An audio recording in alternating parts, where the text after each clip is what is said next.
Okay, so this video is going to be a lighthearted one about movies, specifically science movies. Examining this, and we're trying to answer what are science movies, what is a science, what is science in movies, etc. Sometimes it's obvious, right? So you have movies like Interstellar or The Martian. I mean, there's obviously a lot of science in those movies. Those are obvious answers to this question. And then you have like another category. You have the biopic movies, right? Which may, obviously, I'm talking about the biopics about scientists. Oppenheimer is an example, which may or may not be about the science, right? So Oppenheimer is sort of isn't. We'll talk more about that. And of course, I'm not just talking about the natural sciences. There's like a wide world to consider. We have, it can be about sort of economics, like The Big Short, that movie that came out, I don't know, 10 years ago maybe. That was, that was about economics. Well, maybe, but the economics were a big part of that movie. I would consider that a science movie in a way. You can have, obviously about psychology, and obviously like all movies, every time there's like a deep examination of a character, maybe you could argue that's about psychology, but no, that's exactly what I'm talking about. I'm talking about something that is maybe more methodical or more about the science itself. Like the example is the movies that are modeled after, or they try to dramatize the Stanford prison experiment. And I know of two of them. There is the German one, which is just known as The Experiment. And then there is the American one. I think the German one is much, much better. I don't remember. I've seen both, but I don't remember anything about the American one. Whereas the German one is actually quite nice. And interesting, I think the German one was directed by the same guy who did the Hitler movie, where that famous meme, that famous kind of video is from, where everyone like puts different subtitles as Hitler goes on a rage. That was actually the same director who did both of those movies, I think. But anyway, I mean, the experiment, the one that is based on the Stanford prison experiment, is clearly about psychology, and that's, to a certain extent, that is also a science movie. And maybe you can have even something completely out there, like maybe The Exterminating Angel, the Mexican movie by Luis Buñuel. I don't think this one quite, I mean, it's about people trapped in a room. It's a bit surrealist, and I think for that reason, maybe doesn't quite meet the standards, whatever they are, of a science movie. But I think it still, there's maybe enough there that it merits consideration. Of course, it can get even more complicated. That what about legal or political movies, right? You don't think of them as science, but they could be easily considered in that domain, right? You can have sort of like things of like social sciences, political sciences, criminology, forensic science, and you have to kind of take it on a case-by-case basis, and not only what the movie is about, but how it goes about the thing that it is about. Like you have the trial of the Chicago 7 and 12 Angry Men, a new and an old movie. I doubt that would be considered, any of those would be considered science movies, although 12 Angry Men, you could argue it does examine how the jury system works. Maybe there is a scientific component there. It's tentative at best, but if you're charitable, you could consider that. So that's what I mean. It gets complicated. Lincoln, the Spielberg movie, it does, like I said, it does examine, like to a certain extent, there's a passing of the bill, passing of the amendment. I don't know that it goes into enough detail, into enough of an examination there that it can be considered a science movie, even in this kind of looser definition of science. Well, you have another one, which is another old movie called Inherit the Wind, which is a legal movie, but it's about science policy, basically about the right to teach evolution in classroom. And I would argue that that is, in many ways, a science movie, because it is explicitly about science. There is no rule of thumb. You kind of have to take it on a case-by-case basis, unfortunately, but that's okay, because what else is there to do but like examine movies one by one to see if they meet the definition of a science movie. So we might as well just do that. But obviously these tend to be edge cases, right? Most legal dramas, you wouldn't really worry about them being science movies or not sometimes, or you wouldn't worry about them having enough science in them to kind of investigate in detail. And again, when I say movie here, I will also, TV shows will also be included, sort of like any kind of visual cinematic thing is enough to kind of consider. I'll just say movies as a shorthand, but I may also mean TV shows, like the same rules applied. But we have, of course, the one common source of science in movies and TV shows. Well, I guess I can say both. It's not a big deal. But one common source is science fiction, of course, right? So science fiction and science are not mutually exclusive, like both exist. They're in fact orthogonal concepts.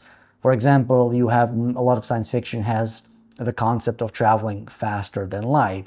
That is a science fictional concept, but there can still be a lot of science in a film, in a story that involves faster than light traveling. Whatever reason, again, see Star Trek as an example. And even in that case, again, it's something that you kind of have to take a case by case basis, right? Just because a film is science fiction that has some scientific component in it, I still don't know that it's a science movie, or even like a less strict category of just a movie with science in it. Like take Star Wars. Star Wars is arguably science fiction, but I would not say it's really in any way a science movie or a science franchise. It's, space wizards for children, essentially. Star Trek, sometimes, I would argue most often it isn't, but on an episode by episode basis, some I would consider much science heavy stories than others. 2001: A Space Odyssey, probably yes. I would consider that a science movie in many ways. Again, that may not be the focus of the movie, but there's enough in it, whatever threshold we're setting, that I think most people would say, yes, there's a lot of science in 2001: A Space Odyssey, that you could even, aside from the science fiction that he's trying to explore, I think you can say it's also a science movie because there is a lot of science into it. And like I said, we have these two concepts of something being a science movie versus science in a movie, and there's apparently some threshold to get from one to the other. I don't think that's an interesting question. I'm not going to bother with trying to examine, how much science do you have in a movie for it to be a science movie. After all, I don't think science movie, it is a category that a lot of people even examine, but we'll just assume that there is some threshold, and it's certainly subjective. For some people, one movie may be a science movie. There's enough there. For other people, it doesn't meet that threshold. I think that's not a big deal. I think the more interesting question is, well, assuming you agree on what makes something a science movie, what makes something a science movie, then the next question, and the more interesting question, is what is a good science movie?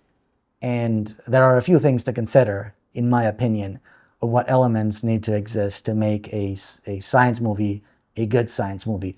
Obviously, the accuracy of the science is one thing, but I would argue this is not the most important thing, because sometimes the science doesn't really have to be that accurate, but it has to be consistent. And I would argue that kind of gives it value, even maybe more value than whoever wrote the story or directed the movie or whatever did all the meticulous work to get every little detail right. Of course, that is appreciated by people who look for these things, whatever Neil deGrasse Tyson is doing. But I don't know. I personally don't find that much value in that. But for some examples, Star Trek, like I said, it has, depending on the episode, depending on the movie, depending on the story, it can have no science at all versus a lot of science. And you can have very good science, or you can have very bad science. It's usually, I would argue, it's mostly bad because, they never really cared about consistency. If they have a problem, they'll just add some, what they call technobabble, tech the tech, as they would call it when they write Star Trek scripts. And they'll solve a problem. And I don't think the quality of a Star Trek episode is in any way correlated to how accurate, like, the science is, right? They can put a lot of effort into, I don't know, whatever, like depicting a black hole or something. Has there been a Star Trek episode with a black hole in it? I don't remember, but I'm sure.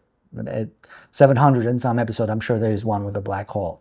But yeah, I don't think the quality of the episode is correlated with how accurate the science is. And you could say the same thing about, The Martian, Interstellar. Like there's a lot of accurate stuff in Interstellar, but there's also some less accurate stuff at the end. And I think a lot of people hate the end of Interstellar, and I don't think they hate it because the science is less accurate at the end. So, like, I think it's a pretty high standard to kind of demand that every movie or every TV show meets, right? Like I said, if it's consistent, it is in the service of the story, and they have to fudge the numbers, so to speak. I think most people would kind of let that go.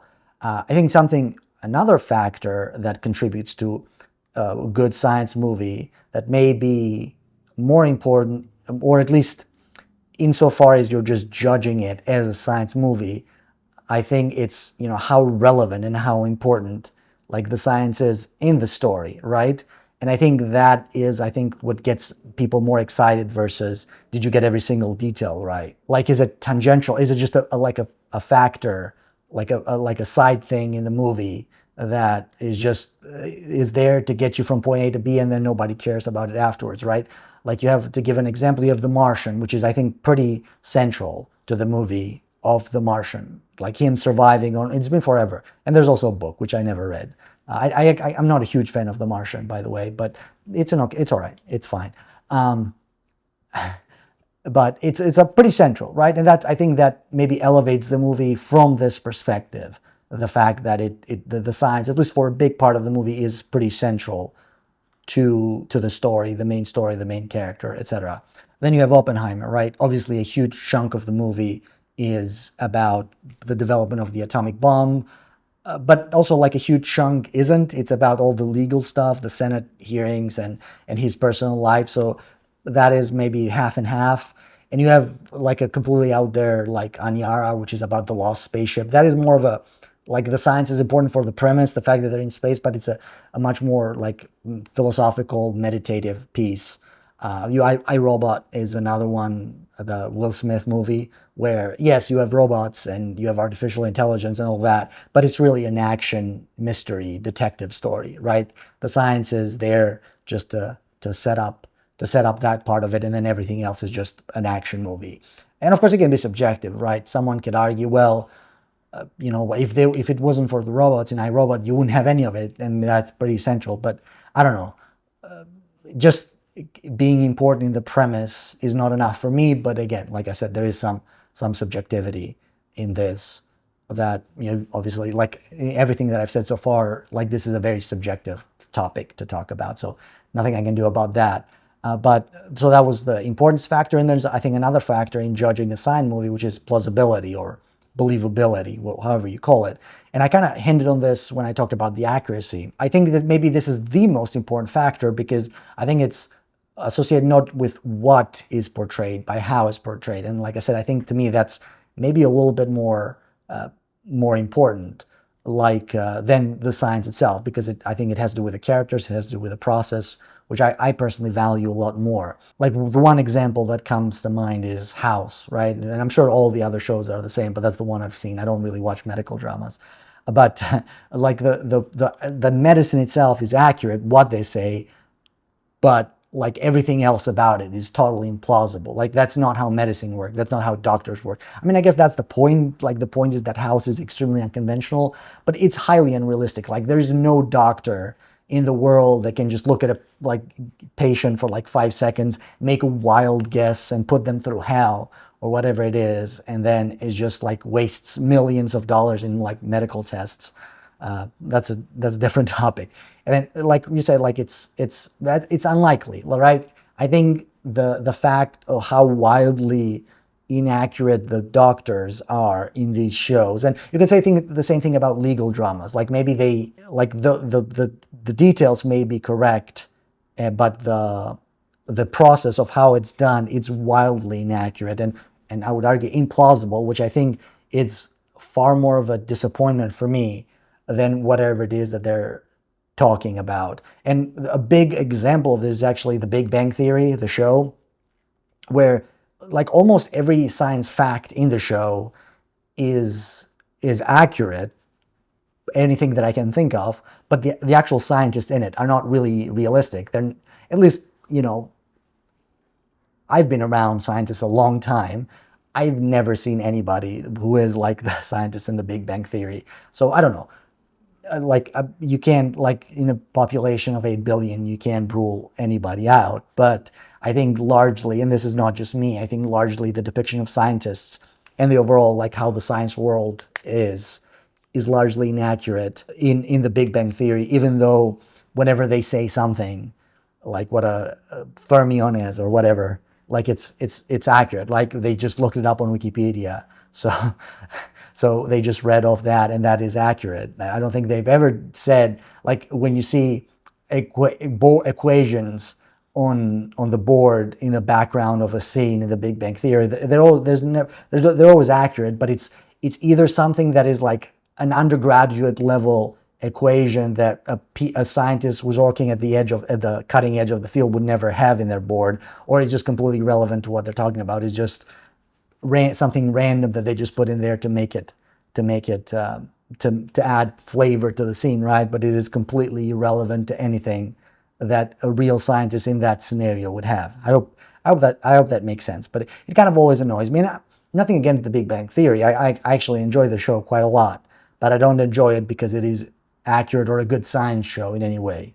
So I think that needs to be said. And I think this is a really common problem. I think a lot of movies, shows, etc., they do take some effort, depending on who is making, to depict the science correctly, but they rarely put the same effort into depicting the scientists or professionals in general who work in the science, medicine, etc., whichever branch you're looking at, to depict them accurately, or how the profession actually is, how the process actually is. And I would argue how the people behave in real life, how scientists behave in real life. It's not like the people in the Big Bang Theory, right? It's, they're for the most part, they're normal people, depending on who you ask.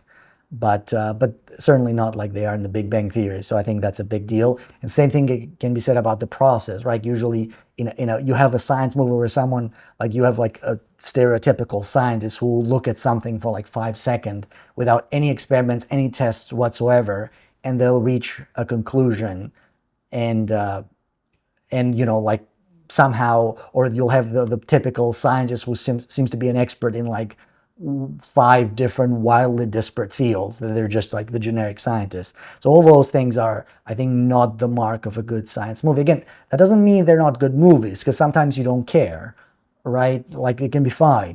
It's fine to hand wave things in a movie.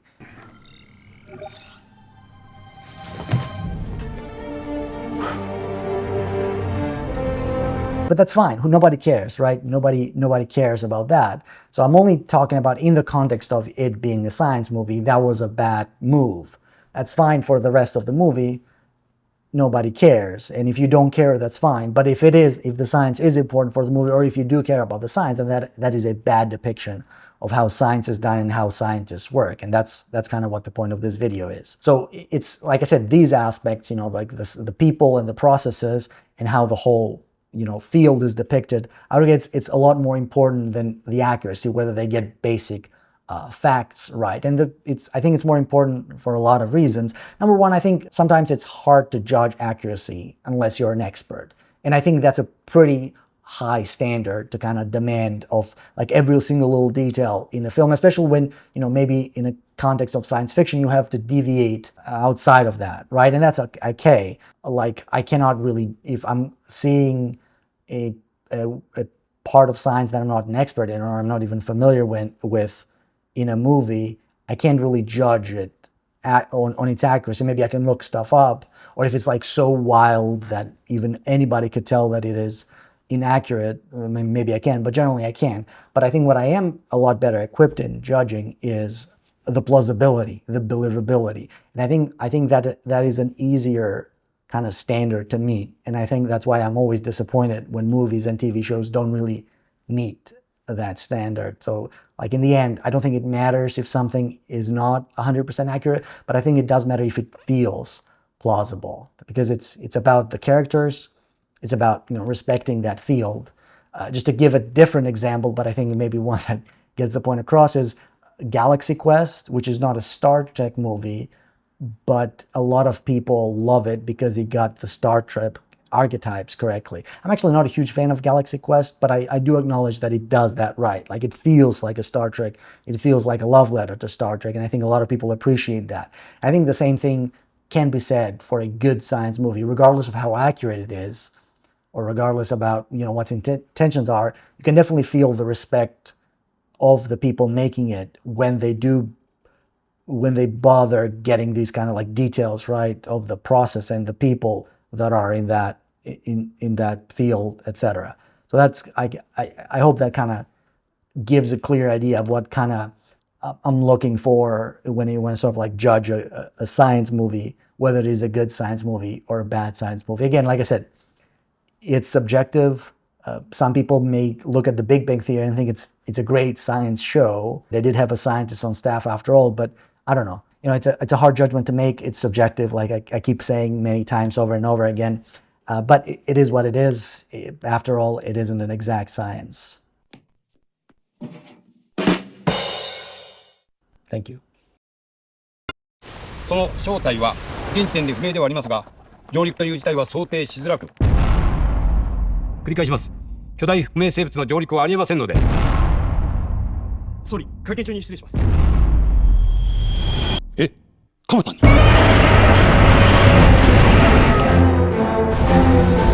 緊急の有識者会議を設置すべく、まだ所管官庁も正式決定しておりませんので。千に無縁な霞が関のはぐれ者、一匹狼、変わり者、オタク問題児、鼻つまみ者、厄介者、学会の異端児、そういった人間の集まりだ。巨大な生物と推測します。京浜運河から東京湾へ移動中。これは一体何だ？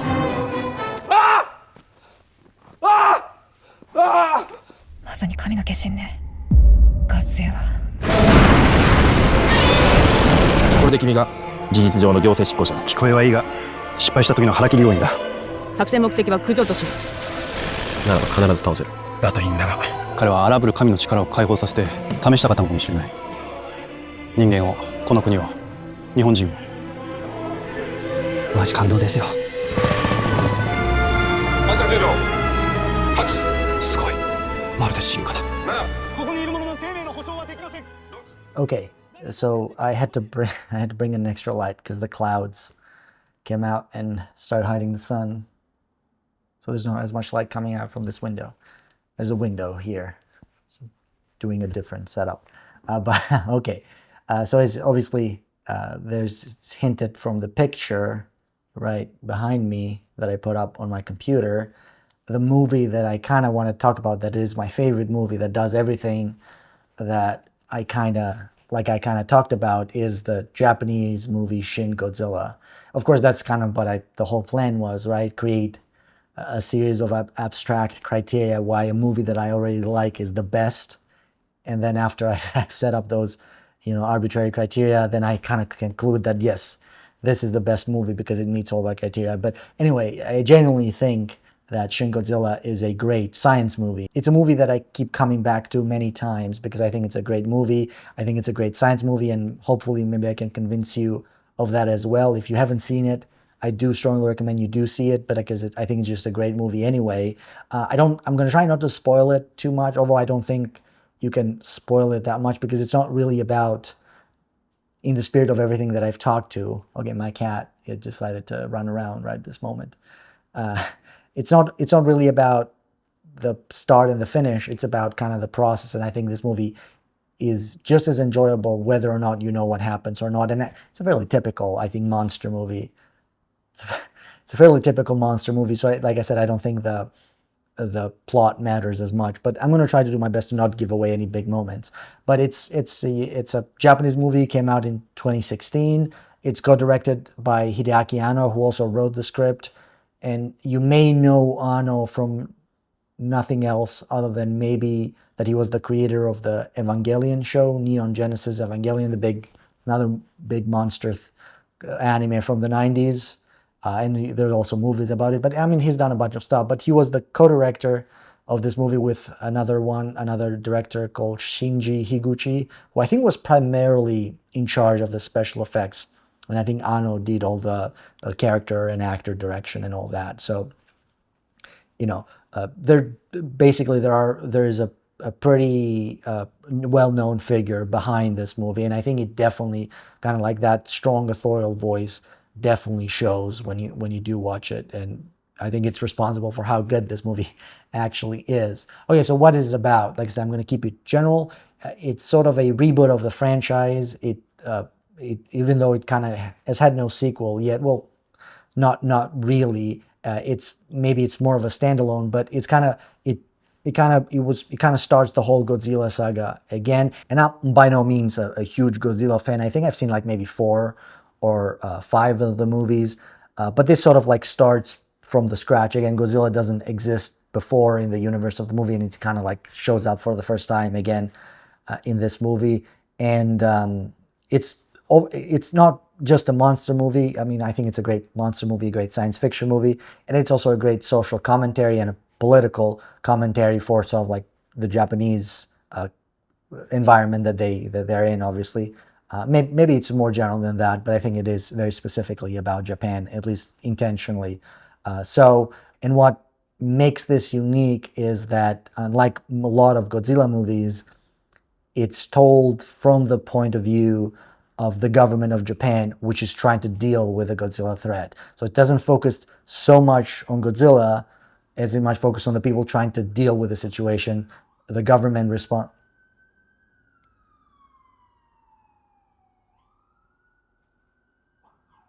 It doesn't focus so much on Godzilla as with the people trying to deal with the crisis that Godzilla causes.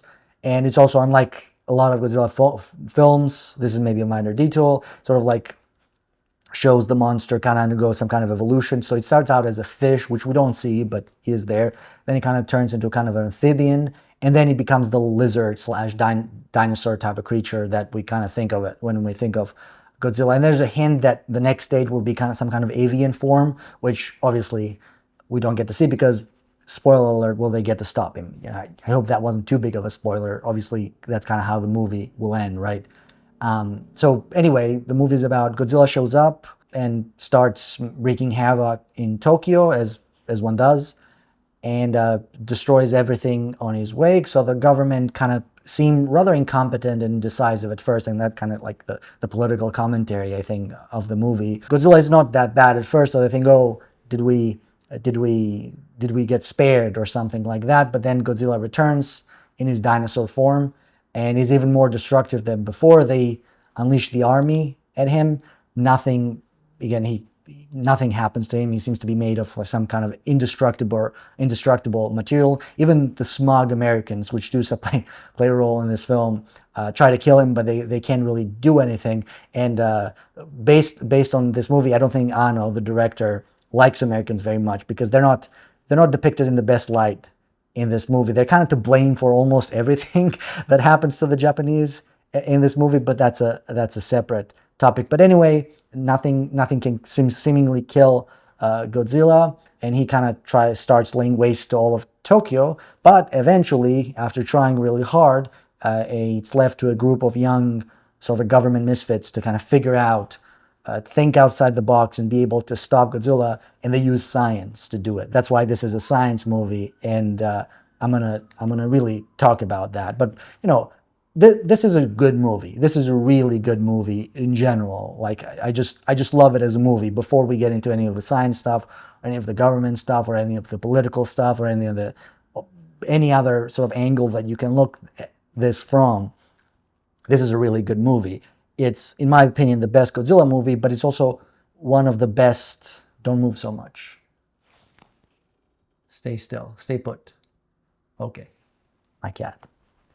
So, like I was saying, this is not only the best Godzilla movie, in my opinion, it's also one of the best movies of the decade, of the 2010s, where this movie came out. And I don't think that's the opinion of a lot of Godzilla fans. I think Godzilla fans rate this highly, but I don't think any Godzilla fan puts this at the top of their list. I said I'm not a Godzilla fan. I think I look for other things when I watch a Godzilla movie. I've seen like 4 or 5 of the Japanese ones, and I've seen the American ones. Aside from that, there's been a few asides so far. Aside from that, going back to the topic at hand, which is science movies, this is a really great movie from that perspective. And it's there are many reasons why it's great. One reason why it is great is not what it tells, but it is how the movie is told. I would describe the style of the movie as maybe journalistic. It's not, I wouldn't, not documentary, but kind of journalistic. It's like someone took a government report and of a crisis in action and then filmed that government report almost verbatim. And that's kind of how this films like. This movie feels like. It's fast cuts, sort of non-conventional camera angles. Kind of, there's tons and tons of details of government people just doing mundane government work. And that sounds boring as I describe it. There's also a lot of dialogue. It's a very verbose movie, but that kind of sounds boring as I describe it. But actually, in the moment, it is maybe the most fascinating thing that I've ever seen. And I don't know, maybe it is for me, but this is a highly regarded movie, so I think a lot of people definitely feel that way. And I think the other aspect of it that kind of sets it apart is that unlike many action movies, most monster movies, even maybe a lot of Godzilla movies,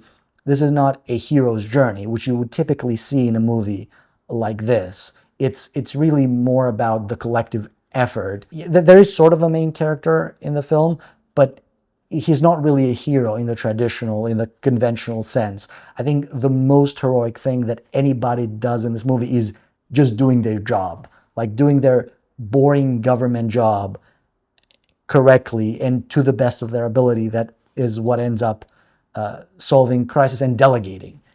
There's a lot of delegating in this movie, and that was really what kind of, I think, sets it apart for what you would normally expect in a movie like this. And I think if I had to sum it up in kind of one sentence, this is fundamentally a movie about a collective response to a crisis that uses science to resolve it. And that's kind of like what it boils down to. And that's why the film is so great. It is, like a realistic, probably not 100%. I'm not claiming that it is 100% realistic, but it feels that if there was a crisis, if there was a monster that came out of the sea and started attacking the city, it feels like this is exactly what would happen. This is exactly what how the government would act, a functioning government, assuming. This is exactly how it would act, and this is exactly the step, more or less, that it would take to kind of resolve the crisis, again, using science. And let's talk about some of the details. What are the kind of like the little science details or the little like character details that I kind of find so fascinating in this movie? And like I kind of made a point in the earlier part of the video, the science itself is not necessarily very accurate, although they do, I think, make an effort. You have Godzilla, which is obviously an impossible creature. He's sort of like the result of nuclear pollution, like I think the original Godzilla was. There's a lot of references to the early Godzilla movies in this one. There's apparently the director was a fan. So there's that whole thing about nuclear pollution, and Godzilla itself is a creature sort of like emerges and is fueled by nuclear pollution, and that's kind of, obviously that's more in service of the commentary that they're trying to make than anything really scientific. But the way it is presented is kind of depicted, in my opinion, fairly realistic, because they do make a point. The characters do make a point on how unlikely this is, but it's happening. So they kind of have to. That's the out of the box thinking that is kind of required in the movie. And then they have this whole thing, which, like I said, it's not accurate, but it kind of works on a metaphorical level. This kind of generational evolution of that Godzilla that goes through all kind of like the stages of vertebrate evolution. Like he begins as a fish-like creature. It's not shown, but it is implied, sort of off screen, that there's this fish-like creature. And of course, when it comes off, it becomes this sort of like amphibian creature, that it becomes a reptilian, like I mentioned. And then there's the implication that it would eventually evolve into a bird-like creature. Of course, they do stop it before it goes into that. So there's this almost kind of Lamarckian rather than Darwinian sort of evolution of the creature, kind of evolving in response to like an immediate stimulus that he kind of endorses, that he kind of encounters. And obviously it doesn't work like that. And it actually pointed out in the movie that it shouldn't work like that. It's almost like it defies explanation. And I like that fact. I love the fact that there's this almost this metaphorical meaning, and it doesn't match what people really know. But I do like the fact that it does sort of like that for insofar it is a science fictional device, it's kind of the way the characters respond to it, it feels very realistic, and also it feels very plausible. And I also like it as a metaphor. I think it's just a cool idea. And then you also have this other thing, which, like I said, it's I don't think it's obviously inaccurate, but it is the cool, like good in the way that it's depicted. This so Godzilla is a sort of a nuclear a reactor, like his metabolic energy comes from some kind of nuclear reaction inside of him, which again, it's a ridiculous idea. That's the science fictional part, but everything around that, the way that it is treated and the way that it is sort of like the people respond to it, it's extremely realistic and plausible. They make this point about there being there must be a new isotope because they can match, so like the radioactive, the trace that they're measuring, whatever, it's never specified exactly what they're measuring, but you'd presume they're measuring the radiation that comes out of it in some unit, and they kind of can't map it to any existing element or isotope, so they speculate, which must be a new isotope. And again, maybe that's a little bit not realistic, like what is a new isotope of an element that we wouldn't have known about, right, or something. But insofar that they go through the process, it is very realistic. And they talk about all the effects of the radiation, and they also talk about, how it would work. They form hypotheses, they discuss it, they say, well, could it be this thing? Could it be this thing? They talk about the cooling, like they must require cooling, right? And that's where they come to the sort of like the conclusion that his circulatory system its function must be to cool down sort of like this nuclear reactor that is inside Godzilla. And that's a very cool idea. Like I said, it's not scientifically accurate, the fact that any living being could work like that, but it is an extremely cool idea. And look, the way it is handled, I keep saying the word plausible, but it definitely feels very plausible and very realistic. And again, there's the whole commentary. This is a very analogous to the Fukushima nuclear disaster, which was very fresh at the time. It was, I think, 3 or 4 years before the movie came out that it happened. So the film is in large part sort of like a critique to the government response to that. But sort of like, and I think that is somewhat elevated by how accurate they're treating that response, whether it is the scientific or the governmental response. And I think that's what makes, I think, the social commentary even more effective than it would have been otherwise. Everything is kind of explored to almost excruciating detail and realism, unlike any other movie that I've seen, especially a disaster movie like this. So like nothing is over dramatized. It's almost like the script is like from the notes of all the meetings and the government reports that kind of came out of a disaster like this and how it was solved. The way the scientists are depicted is sort of like also very interesting. I mean, the scientists are not at the center of the movie, the politicians are, but they're always there. They're always in the background, kind of like running experiments, trying to answer questions that all these politicians have kind of in real time and in a hurry as they would be in a scenario like this. And their work is often mentioned. One of my favorite moments in the movie, and this happens pretty early, is when the monster just has come ashore and they don't have anything on it. They don't know anything about it. They don't even have any data. They just have, as far as I can remember, just like some YouTube clips of people taking videos. And they call these 3 scientists, these 3 biologists, these 3 respectable biologists, to kind of give them information. And there's just like separate shots of them just saying, I don't know what this is. And that's so brilliant. It's I think it's maybe the director is maybe poking fun at sort of like the indecisiveness of people in this scenario. I'm not sure this was the intention, but this is also, this is brilliant because it's kind of like the right thing to do. It's kind of what anybody would do in that scenario. Like I said, in so many movies, the scientists will like look at something for 5 seconds and without any test, without any like indication whatsoever, they kind of reach some conclusion, like some massive conclusion that just somehow happens to be magically right. And that's not how it works. Like, yeah, sure, maybe you can, if pressed, you can opine on something, right? Like many people will do that. And they don't do this in the movie. And that's, I think, part of like kind of the comical effect that Anno kind of intended. But generally, like without any data, like you can't do that. Like you don't have anything to go on. There's nothing you can say. And of course, further down the line, as they get more data, they get more information, they do try to formulate hypotheses about the creature. Like they ask questions like, how does it eat? What does it eat? What is behavior? Does it have any intelligence? How does its metabolism work? Like a big point in the movie is, can it support itself on two legs? And again, another comical moment where a lot of people speculate it cannot, and then it happens, because the whole point of Godzilla is that he sort of like defies physics as we know it, and the characters live within the world of plausible physics, and Godzilla doesn't. And I think that is handled perfectly in the movie, sorry. And you have things like, they show DNA sequence. They kind of make a big deal out of how Godzilla's genome size is like 3 times that of humans. I think in the real world, in biology, is the size of the number of your genes is not necessarily an indicator of advancement of intelligence or anything, how advanced you are in the evolutionary line. I'm not sure if that was the point that they were trying to make with Godzilla. I don't know, but anyway, it's an interesting thing that they mentioned, right?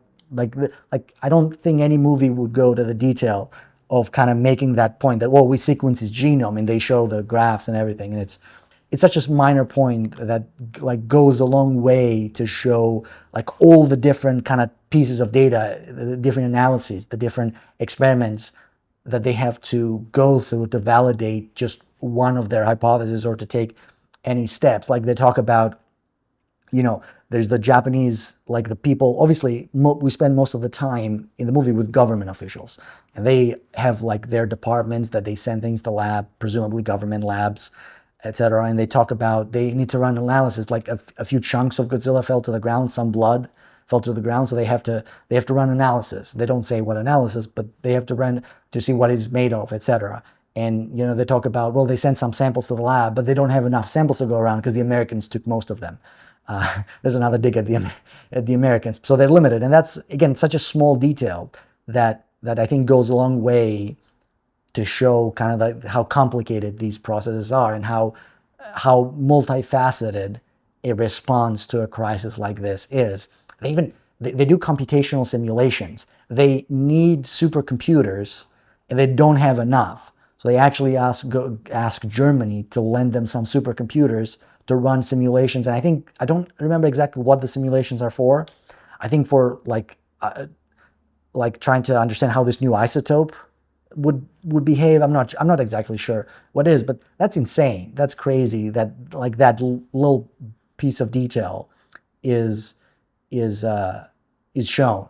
And of course, in the end, they have to, they utilize this whole nuclear reactor aspect of Godzilla, and they try to create a chemical to coagulate his blood so that he wouldn't have the cooling capability anymore. And in the end, how he freezes up, it's unrealistic, but it's fine. It doesn't matter. They even go to the lengths of, well, it's the government. They don't have enough manufacturing facilities, so they have to enlist private enterprise to do it. And it's a logistical problem that they have to solve that I feel like most movies wouldn't go through it. Like they wouldn't depict like that challenge. That is challenging. You need to manufacture a shit ton of like this liquid that you have to shove into Godzilla's mouth to make his blood freeze or whatever. And like, how do you do it? You have to enlist pretty much every manufacturer in the country, and maybe in other countries as well. Like it's a logistical problem that they have to solve, and it's not an easy one. And the fact that they do, I mean, they don't spend a huge amount of time on it, but the fact that they do go through the effort to actually do that, it's kind of amazing. And this is how the real world works. Like in the Manhattan Project, like U.S. government did the fundamental research, but then they offloaded a lot of the mass production for various things to private industry, and sort of like that's what would happen in a project like this, and that's what indeed happens in the movie.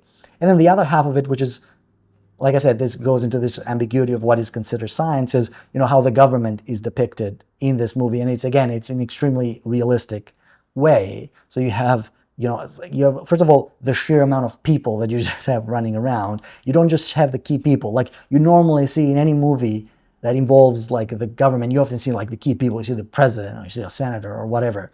That's not in this movie. You have committees and subcommittees and advisors and aides, and like every minister has like an army of people following around them. And if you ever see like news and you see some kind of like journalist is trying to like grab like an interview from like a senator or a congressman in the US, you always see like an army of people kind of running behind them and kind of following with like folders or whatever. And because that's, you know, it takes a lot of people to run the government, a functioning government. And that's in this paper. They have to, whenever they have a meeting, they have to get enough chairs into the room to run the meeting. They have to schedule meetings to decide what to do. They have to set up chairs and printers in each room. Well, not in each of them they go, but whenever they set up like a task force to do something, they have to take care of all these little logistics that make people actually get the job done. And like, again, it's just attention to detail. The attention to detail is just phenomenal, and it's, I think, unparalleled to anything else like this. There is a comment on somewhere halfway through the movie of how everything inefficient is. They don't just do something. Every time they take a major step, like for example, the decision to attack Godzilla, to send fighter pilots to attack Godzilla, they don't just do it. They actually have to look through and consider how, within what legal framework they're allowed to do that. Because again, that's how a functioning government works. You don't just do shit. You have to look at, the laws of the country and what exactly steps that necessitates to take. There's when they consider sending, again, the SDF, which is the Japanese army, to attack Godzilla, the law says that we can enlist the help of the army in these scenarios. Does this meet one of the scenarios? And the entire kind of text of the legislation kind of flashes on screen as they are kind of presumably reading through it. And again, they comment about how much red tape there is and how inefficient, but they also make the point that just how a democracy works. That's how a functioning democracy works. There's a few cases in the movie where the Japanese Diet, which is their version of the legislator, has to kind of meet and pass emergency measures to allow the government to do some XYZ measure. I don't think you would ever see this in any other movie. Everything is just brushed off, and like you have like the president like lifting up the phone and saying, launch the attack or whatever, which is maybe different countries works differently, of course, but I think there's still a lot of steps that often movies skip, and maybe for good reasons. Again, I don't necessarily think that everybody should go into the same level of detail that Shin Godzilla does, but the way they do it, and I think the level of appreciation that they show for all the minutiae, they have a good reasons for it. I think like Ano is trying to, I think, both comment on the sort of like the inefficiency of the process sometimes, but I think they also recognize that yes, that's indeed how functionally democracy should work. You can't just like put one person in charge and let them kind of make all the decision. In fact, this kind of has to happen at some point in the movie, and it's a big deal. It's a big deal to declare martial law and kind of give all the power to the prime minister or the president.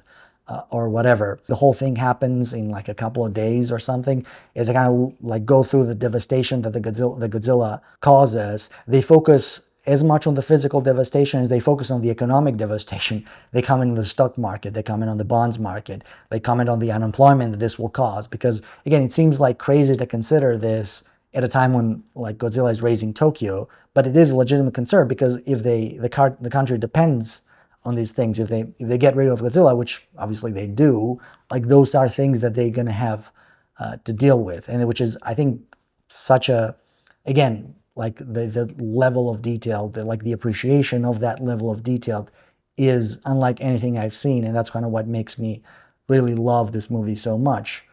To repeat what I said earlier, this is a film about like a collective effort to solve a crisis and solve it using science. Which is what I really love about this movie, and like the attention to detail that they show as they depict this process. Like I said, it's not always accurate, but it's plausible and it's realistic, and that includes both the characters, whether it is scientists or government workers, and also the process, the scientific method. And I think that's what really makes this a great science movie. When watching it, with a few exceptions, you feel like I'm watching a documentary about a real crisis in real time. And ultimately, that's why it's my favorite science movie, or movie with science with it, however you want to label it. Anyway, that's all I wanted to say. I think the video ended up being a little longer than I intended, but that's fine. Hopefully you enjoyed it or you got something out of it. If you haven't seen Shin Godzilla, I strongly recommend it. I think it's a very fun movie. There's a lot of dialogue, a lot of subtitles, so maybe make sure that they're big enough so you can read them comfortably. Otherwise, I will see you next time.